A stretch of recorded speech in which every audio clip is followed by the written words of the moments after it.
Hey guys, welcome back to the channel. ಮೊದಲನೇದಾಗಿ Monday night Raw on Netflix ಬಗ್ಗೆ ಮಾತಾಡೋದಾದ್ರೆ, recent ಆಗಿ W ಅವರು ಆ ಒಂದು ರಾನ ಹೊಸ ಪೋಸ್ಟರ್ ನ ರಿಲೀಸ್ ಮಾಡಿದ್ದಾರೆ. ನೀವು ಇಲ್ಲಿ ನೋಡ್ತಾ ಇರಬಹುದು, ಜನವರಿ 6ನೇ ತಾರೀಕು ನಮಗೆ ಮಂಡೇ ನೈಟ್ ರಾ ನೆಟ್ಫ್ಲಿಕ್ಸ್ ಅಲ್ಲಿ ನೋಡೋದಕ್ಕೆ ಸಿಗ್ತಾ ಇದೆ.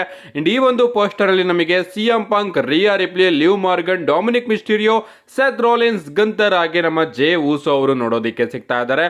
ಸೊ ಇದರಿಂದ ಕ್ಲಿಯರ್ ಆಗ್ತಿರೋದೇನಪ್ಪಾ ಅಂದ್ರೆ, ನಮ್ಮ ಜೇ ಊಸೋ ಅವರು ಆಗ್ಲೂ ಕೂಡ ಮಂಡೇ ನೈಟ್ ರಾ ಅಲ್ಲೇ ಇರ್ತಾರೆ ಅಂತ. ಸೊ ಪೋಸ್ಟರ್ ಚೆನ್ನಾಗಿ ಕಾಣಿಸ್ತಾ ಇದೆ ಅಂಡ್ ನಾವಂತೂ ಸಿಕ್ಕಾಪಟ್ಟೆ ಎಕ್ಸೈಟೆಡ್ ಆಗಿದ್ದೀವಿ ಆ ಒಂದು ಎಪಿಸೋಡ್ ನ ನೋಡೋದಿಕ್ಕೆ. ನೆಕ್ಸ್ಟ್ ಅಪ್ಡೇಟ್ ಕಡೆ ಬರೋದಾದ್ರೆ, ಇದಿರ್ತಕ್ಕಂಥದ್ದು ಎಲಿಮಿನೇಷನ್ ಚೇಂಬರ್ 2025 ಬಗ್ಗೆ ರಿಪೋರ್ಟ್ಗಳು ಬರ್ತಿರೋ ಪ್ರಕಾರ ನಮಗೆ ಈ ಬಾರಿಯ ಎಲಿಮಿನೇಷನ್ ಚೇಂಬರ್ UK ಯಲ್ಲಿ ನೋಡೋದಿಕ್ಕೆ ಸಿಗುತ್ತಂತೆ. ಕಳೆದ ಬಾರಿ ನಮಗೆ ಆಸ್ಟ್ರೇಲಿಯಾದಲ್ಲಿ ನೋಡೋದಿಕ್ಕೆ ಸಿಕ್ಕಿತ್ತು, ಒಂದು ಮ್ಯಾಸಿವ್ ಇವೆಂಟ್ ಅಂತಾನೆ ಹೇಳ್ಬಹುದು. ಅಂಡ್ ಈ ಬಾರಿನೂ ಕೂಡ ಡಬ್ಲ್ಯೂ ಅವರು ಎಲಿಮಿನೇಷನ್ ಚೇಂಬರ್ ನ ಇಂಟರ್ ನ್ಯಾಷನಲ್ ಗೆ ತಗೊಂಡೋಗಿ UK ಯಲ್ಲಿ ಮಾಡ್ತಾ ಇದಾರೆ ಅಂತ ಅಪ್ಡೇಟ್ಗಳು ಬರ್ತಾ ಇದೆ. ಅಂಡ್ ಇನ್ನೇನು ಡಬ್ಲ್ಯೂ ಅವರು ಕೂಡ ಈ ಒಂದು ಅಪ್ಡೇಟ್ ನ ಅಫಿಷಿಯಲ್ ಆಗಿ ಕನ್ಫರ್ಮ್ ಮಾಡ್ತಾರೆ. ನೋಡೋಣ ಗೈಸ್, UK ಯಲ್ಲಿ ಯಾವ ಎರೆನಾ ಅಥವಾ ಯಾವ ಸ್ಟೇಡಿಯಂ ಅಲ್ಲಿ ಡಬ್ಲ್ಯೂ ಅವರು ಎಲಿಮಿನೇಷನ್ ಚೇಂಬರ್ ನ ಮಾಡ್ತಾರೆ ಅಂತ. ನೆಕ್ಸ್ಟ್ ಅಪ್ಡೇಟ್ ಕಡೆ ಬರ್ತಾದ್ರೆ, ಇದಿರ್ತಕ್ಕಂಥದ್ದು ನಮ್ಮ ಸಿಎಂ ಪಂಕ್ ಅವರ ಬಗ್ಗೆ. ರೀಸೆಂಟ್ ಆಗಿ ನಮ್ಮ ಸಿಎಂ ಪಂಕ್ ಅವರು ಒಂದು ಪಾಡ್ಕಾಸ್ಟ್ ಗೆ ಬಂದಿರ್ತಾರೆ ಅಂತಾನೆ ಹೇಳ್ಬಹುದು. ಅಂಡ್ ಅಲ್ಲಿ ಅವರು ಸಿಕ್ಕಾಪಟ್ಟೆ ವಿಚಾರಗಳ ಬಗ್ಗೆ ಮಾತಾಡ್ತಾರೆ. ತನ್ನ ಡಬ್ಲ್ಯೂ ರಿಟರ್ನ್ ನ ಒಂದು ಮೂಮೆಂಟ್ ನು ಕೂಡ ಶೇರ್ ಮಾಡ್ಕೋತಾರೆ ಅಂತಾನೆ ಹೇಳ್ಬಹುದು. ಅವ್ರು ಹೇಳ್ತಾರೆ, ನಾನು ಆಗ್ತಾನೆ AEW ಕಂಪನಿಯಿಂದ ಫೈರ್ಡ್ ಆಗಿದ್ದೆ ಅಂಡ್ ಆಗ ನನ್ನ ಬಳಿ ನಿಕ್ ಖಾನ್ ಅವರ ಒಂದು ಫೋನ್ ಬರುತ್ತೆ. ಅಂಡ್ ನಿಕ್ ಖಾನ್ ಅವರು ನನ್ನ ಬಳಿ ಕೇಳ್ಬಿಟ್ಟು, ನೀನ್ ಯಾವಾಗ ಫ್ರೀ ಆಗ್ತೀಯಾ, ನಿನ್ನ ಒಂದು ಕಾಂಟ್ರಾಕ್ಟ್ ಎಲ್ಲ AEW ಕಂಪನಿಯಿಂದ ಯಾವಾಗ ಮುಗಿಯುತ್ತೆ ಅಂತ ನನ್ನ ಬಳಿ ಕೇಳ್ತಾರೆ. ಅಂಡ್ ಆಗ ನಾನು ನಿಕ್ ಖಾನ್ ಅವರಿಗೆ, ನಿಕ್ ಐ ಆಮ್ ಫೈರ್ಡ್ ಅಂತ ಹೇಳ್ತೀನಿ. ಅಂಡ್ ಆಗ ನಮ್ಮ ನಿಕ್ ಖಾನ್ ಅವರು, ಓಕೆ ಆ ವಿಚಾರ ನನಗೂ ಕೂಡ ಗೊತ್ತು, ಸೊ ಡಬ್ಲ್ಯೂ ಗೆ ರಿಟರ್ನ್ ಆಗೋದ್ರ ಬಗ್ಗೆ ನಾನಿಲ್ಲಿ ಮಾತಾಡೋದಕ್ಕೆ ಬಂದಿದ್ದೀನಿ ಅಂತ ನಮ್ಮ ನಿಕ್ ಖಾನ್ ಅವರು ಹೇಳ್ತಾರೆ. ಅಂಡ್ ಆಗ ನಮ್ಮ ಸಿಎಂ ಪಂಕ್ ಆಗಿ ಡಬ್ಲ್ಯೂ ನಡುವೆ ಮಾತುಕತೆ ಶುರು ಆಗುತ್ತೆ ಅಂತಾನೆ ಹೇಳ್ಬಹುದು. ಅಂಡ್ ಆ ಒಂದು ಟೈಮ್ ಅಲ್ಲಿ ನಮ್ಮ ಸಿಎಂ ಪಂಕ್ ಅವರು ಯಾವುದೋ ಒಂದು ಇವೆಂಟ್ ಗೆ ಕಮೆಂಟ್ರಿ ಮಾಡೋದಕ್ಕೂ ಕೂಡ ಹೋಗ್ತಾ ಇರ್ತಾರೆ. ಸೊ ಸಿಎಂ ಪಂಕ್ ಅವರ ರಿಟರ್ನ್ ಟೈಮ್ ಅಲ್ಲಿ ನಾನು ಎಲ್ಲಾ ಪಾಯಿಂಟ್ ಗಳನ್ನು ಕೂಡ ನೋಟ್ ಮಾಡಿ ನಿಮಗೆ ತಿಳಿಸಿದ್ದೆ. ಡಬ್ಲ್ಯೂ ಅವರು ಕೂಡ ಟೀಸರ್ಸ್ ಗಳನ್ನ ಬಿಡೋದಕ್ಕೆ ಶುರು ಮಾಡ್ತಾ ಇದ್ರು. ಅಂಡ್ ನಮ್ಮ ಸಿಎಂ ಪಂಕ್ ಅವರು ಕೂಡ ಡಬ್ಲ್ಯೂ ಲೋಗೋನ ತನ್ನ ಜೇಬಲ್ಲೂ ಕೂಡ ಇಟ್ಕೊಂಡು ಬಂದಿದ್ರು ಕಮೆಂಟ್ರಿ ಮಾಡೋದಕ್ಕೆ. ಅಂಡ್ ಆ ಒಂದು ಟೈಮ್ ಅಲ್ಲಿ ಸಿಎಂ ಪಂಕ್ ಅವರಿಗೆ ಗೊತ್ತಾಗುತ್ತೆ, ಸರ್ವೈವರ್ ಸೀರೀಸ್ ವಾರ್ ಗೇಮ್ ಚಿಕಾಗೋದಲ್ಲಿ ನಡೀತಾ ಇದೆ ಅಂತ. ಅಂಡ್ ಅಲ್ಲಿಗೆ ನಾನು ಬಂದು ಡಬ್ಲ್ಯೂ ಜೊತೆ ಒಂದು ಕಾಂಟ್ರಾಕ್ಟ್ ನ ಸೈನ್ ಮಾಡ್ಕೋತೀನಿ ಅಂತಾನು ಕೂಡ ನಮ್ಮ ಸಿಎಂ ಪಂಕ್ ಅವರು ಹೇಳ್ತಾರೆ. ಸೊ ಸಿಎಂ ಪಂಕ್ ಅವರು ಸರ್ವೈವರ್ ಸೀರೀಸ್ ಎರೆನಾಗೆ ಬರ್ತಾರೆ. ಅಲ್ಲಿ ಒಬ್ಬ ಸೆಕ್ಯೂರಿಟಿ ಗಾರ್ಡ್ ಸಿಎಂ ಪಂಕ್ ಅವರಿಗೆ ಒಂದು ಬ್ಲಾಕ್ ಹುಡ್ಡಿನ ಕೊಡ್ತಾರಂತೆ. ಅದನ್ನ ಹಾಕೊಂಡು ನಮ್ಮ ಸಿಎಂ ಪಂಕ್ ಅವ್ರನ್ನ ಯಾರಿಗೂ ಗೊತ್ತಿಲ್ದಿರೋ ರೀತಿ ಸೀಕ್ರೆಟ್ ಆಗಿ ಡಬ್ಲ್ಯೂ ಎರೆನಾದೊಳಗಡೆ ಕರ್ಕೊಂಡು ಹೋಗ್ತಾರೆ. ಅಂಡ್ ಅಲ್ಲಿಗೆ ಬಂದಾಗ ಗೊರಿಲ್ಲಾ ಪೊಸಿಷನ್ ಅಲ್ಲಿ ನಮ್ಮ ಸಿಎಂ ಪಂಕ್ ಅವರು ಎಲ್ಲರನ್ನು ಕೂಡ ನಿಂತ್ಕೊಂಡು ನೋಡ್ತಾ ಇರ್ತಾರೆ. ಆ ಒಂದು ಜಾಗದಲ್ಲಿ ನಮ್ಮ ಟ್ರಿಪಲ್ ಎಚ್ ಇರ್ತಾರೆ, ನಿಕ್ ಖಾನ್ ಅವರು ಇರ್ತಾರೆ, ಸ್ಟೆಫನಿ ಮಿಕ್ಮ್ಯಾನ್ ಅವರು ಇರ್ತಾರೆ. ಅಂಡ್ ಆ ಒಂದು ಟೈಮ್ ಅಲ್ಲಿ ಬೇಲಿ ಅವರು ಹೋಗಿ ಸಿಎಂ ಪಂಕ್ ಅವ್ರನ್ನ ಹಗ್ ಮಾಡ್ಕೊಂಡು, ನನಗೆ ಮೊದಲೇ ಗೊತ್ತಿತ್ತು ನೀನು ಇಲ್ಲಿಗೆ ಬರ್ತೀಯಾ ಅಂತ ನಮ್ಮ ಬೇಲಿ ಅವರು ರಿಯಾಕ್ಟ್ ಮಾಡ್ತಾರಂತೆ ನಮ್ಮ ಸಿಎಂ ಪಂಕ್ ಅವ್ರನ್ನ ನೋಡಿ. ಅಂಡ್ ಆ ಒಂದು ಟೈಮ್ ಅಲ್ಲಿ ಎಲ್ಲರನ್ನು ಕೂಡ ನಮ್ಮ ಸಿಎಂ ಪಂಕ್ ಅವರು ಮಾತಾಡಿಸಿ Survivor Series War Game match ಮುಗಿತಿದ್ ಕೂಡ್ಲೇನೆ ನಮ್ಮ ಸಿಎಂ ಪಂಕ್ ಅವರು ಡಬ್ಲ್ಯೂ ಕಾಂಟ್ರಾಕ್ಟ್ ನ ಸೈನ್ ಮಾಡಿ ಸಿಎಂ ಪಂಕ್ ಅವರ ಮ್ಯೂಸಿಕ್ ಕೂಡ ಸಡನ್ ಆಗಿ ಇಟ್ಟಾಗುತ್ತಂತೆ. ಅಂಡ್ ಆಗ ಗೊತ್ತಿಲ್ಲ ನಮ್ಮ ಸಿಎಂ ಪಂಕ್ ಅವರಿಗೆ ಏನ್ ಮಾಡ್ಬೇಕು ಅಂತ, ನಮ್ಮ ಟ್ರಿಪಲ್ ಎಚ್ ಅವ್ರಿಗೂ ಗೊತ್ತಿಲ್ಲ ಏನ್ ಮಾಡ್ಬೇಕು ಅಂತ. ಅಂಡ್ ನಮ್ಮ ಟ್ರಿಪಲ್ ಎಚ್ ಅವ್ರಿಗೆ ಹೇಳ್ತಾ ಇರ್ತಾರಂತೆ ಸಿಎಂ ಪಂಕ್ ಅವರು, ನಾನು ಇವಾಗ ಏನ್ ಮಾಡ್ಲಿ, ಎಲ್ಲಿ ತನಕ ಹೋಗ್ಲಿ, ಸರ್ವೈವರ್ ಸೀರೀಸ್ ಕೇಜ್ ಇದೆಯಲ್ಲ ಅಲ್ಲಿವರೆಗೂ ಹೋಗ್ಲೋ ಅಥವಾ ರಿಂಗ್ ಮೇಲ್ಗಡೆ ಹೋಗ್ಲೋ ಅಂತ ನಾನು ಟ್ರಿಪಲ್ ಎಚ್ ನ ಕೇಳ್ತಾ ಇದ್ದೆ. ಎಲ್ಲರೂ ಕೂಡ ಎಕ್ಸೈಟೆಡ್ ಆಗಿದ್ರು, ಏನ್ ಮಾಡ್ಬೇಕು ಅಂತ ಗೊತ್ತಾಗ್ತಿರ್ಲಿಲ್ಲ. ಅಂಡ್ ಆಗ ನಾನು ಬರೀ ಹೋದೆ, ಸ್ಟೇಜ್ ಹತ್ರ ಕೂತ್ಕೊಂಡು ಬಂದೆ ಅಂತ ನಮ್ಮ ಸಿಎಂ ಪಂಕ್ ಅವರು ತನ್ನ ಡಬ್ಲ್ಯೂ ರಿಟರ್ನ್ ನ ಎಕ್ಸ್ಪೀರಿಯನ್ಸ್ ನ ಶೇರ್ ಮಾಡ್ಕೋತಾರೆ. ಲಿಟರಲಿ ಅವರು ಆ ಒಂದು ಸ್ಟೋರಿನ ಶೇರ್ ಮಾಡ್ಕೋಬೇಕಾದ್ರೆ ಅವರ ಫೇಶಿಯಲ್ ಎಕ್ಸ್ಪ್ರೆಷನ್ ಇಂದ ಗೊತ್ತಾಗ್ತಾ ಇತ್ತು. ಯಾಕಂದ್ರೆ ಅವರು ಸಖತ್ ಶಾಕ್ ಆಗಿದ್ರು, ಯಾಕಂದ್ರೆ ಗೊತ್ತೇ ಆಗ್ತಿರೋದಿಲ್ಲ ನಾನು ಇವಾಗ ಇಲ್ಲಿ ಬಂದಿದ್ದೀನಿ ಏನ್ ಮಾಡ್ಬೇಕು ಅಂತ. ಯಾಕಂದ್ರೆ ಅದು ಸಡನ್ ಮೂವ್ ಆಗಿತ್ತಲ್ಲ, ಸೊ ಅದು ಒಂದು ರೀತಿ ಅನ್ಸ್ಕ್ರಿಪ್ಟೆಡ್ ಆಗಿತ್ತು. ಅದನ್ನ ಕೇಳಿಸ್ಕೊಂಡು ನನಗಂತೂ ಸಿಕ್ಕಾಪಟ್ಟೆ ಖುಷಿ ಆಯ್ತು. ಇದಾದ್ಮೇಲೆ ನಮ್ಮ ಸಿಎಂ ಪಂಕ್ ಅವರು ಅದೇ ಒಂದು ಪಾಡ್ಕಾಸ್ಟ್ ಅಲ್ಲಿ ನಮ್ಮ ಡ್ರೂ ಮ್ಯಾಕೆಂಟೈರ್ ಅವರಿಗೆ ಒಂದು ಖಡಕ್ ವಾರ್ನಿಂಗ್ ಕೂಡ ಕೊಡ್ತಾರೆ ಅಂತಾನೆ ಹೇಳ್ಬಹುದು.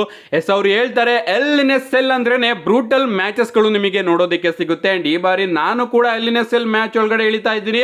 ಅಂಡ್ ನನ್ನ ಹಿತ ಶತ್ರು ಆದಂತಹ ಡ್ರೂ ಮ್ಯಾಕೆಂಟೈರ್ ಅವ್ರನ್ನ ನಾನು ಫೇಸ್ ಮಾಡ್ತಾ ಇದ್ದೀನಿ.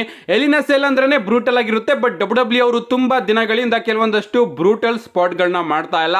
ಬಟ್ ನಾನು ನನ್ನ ಈ ಒಂದು ಮ್ಯಾಚ್ ಅಲ್ಲಿ ಆ ಎಲ್ಲಾ ಸ್ಪಾಟ್ ಗಳನ್ನು ಕೂಡ ವಾಪಸ್ ತಗೊಂಡು ಬರ್ತೀನಿ, ಯಾಕಂದ್ರೆ ನನ್ನ ಮ್ಯಾಚ್ ಅಷ್ಟು ಬ್ರೂಟಲ್ ಆಗಿರುತ್ತೆ ಅಂತ ನಮ್ಮ CM Punk ಅವರು ತಿಳಿಸಿದ್ದಾರೆ. ನೋಡೋಣ ಗೈಸ್ ಇವರ ಈ ಒಂದು ಮ್ಯಾಚ್ ಎಷ್ಟು ಬ್ರೂಟಲ್ ಆಗಿ ನಮಗೆ ನೋಡೋದಕ್ಕೆ ಸಿಗುತ್ತೆ ಅಂತ.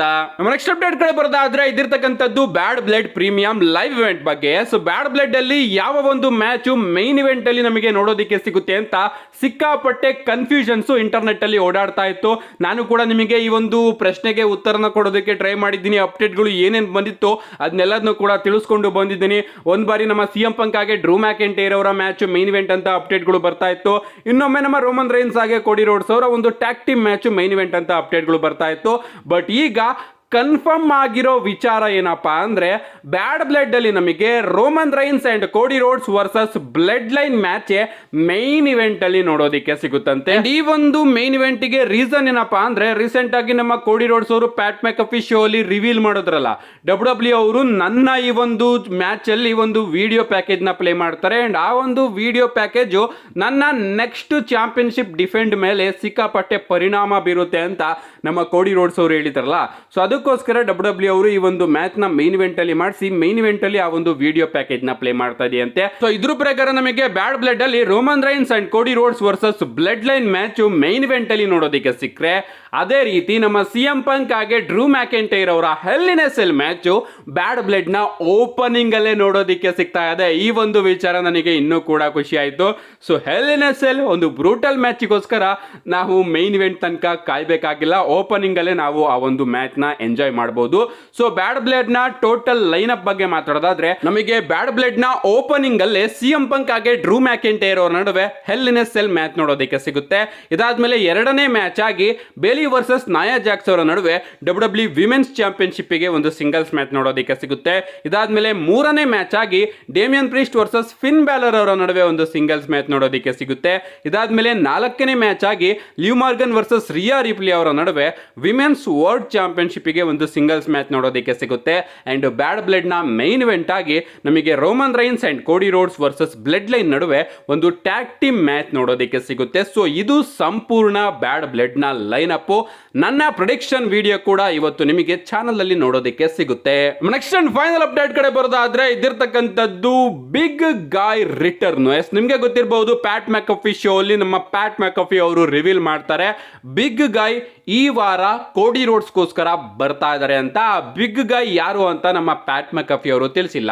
ಇದಾದ್ಮೇಲೆ ನಾನು ಕೂಡ ತಿಳಿಸ್ತೆ ಪ್ರಾಬಬ್ಲಿ ಆ ಒಬ್ಬ ಬಿಗ್ ಗಾಯ್ ನಮ್ಮ ರಾಕ್ ಅವರು ಆಗಿರ್ಬೋದು ಅಂತ. ಅಂಡ್ ಸ್ವಲ್ಪ ರೂಮರ್ಸ್ ಗಳು ಬರ್ತಾ ಇದೆ ಬ್ರಾಕ್ ಲೆಸ್ನರ್ ಅವರು ಕೂಡ ಆಗಿರ್ಬೋದು ಅಂತ.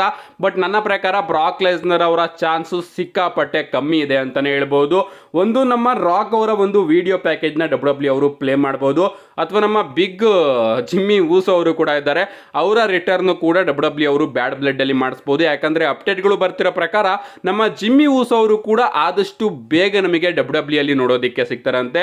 ಅಂಡ್ ಸ್ವಲ್ಪ ಸೋರ್ಸಸ್ ಗಳು ಅಪ್ಡೇಟ್ ನ ಕೊಡ್ತಿರೋ ಪ್ರಕಾರ ನಮಗೆ ಬ್ಯಾಡ್ ಬ್ಲಡ್ ಅಲ್ಲೇ ಬಿಗ್ ಜಿಮ್ಮಿ ಊಸೋ ಅವರ ರಿಟರ್ನ್ ನೋಡೋದಕ್ಕೆ ಸಿಗುತ್ತಂತೆ.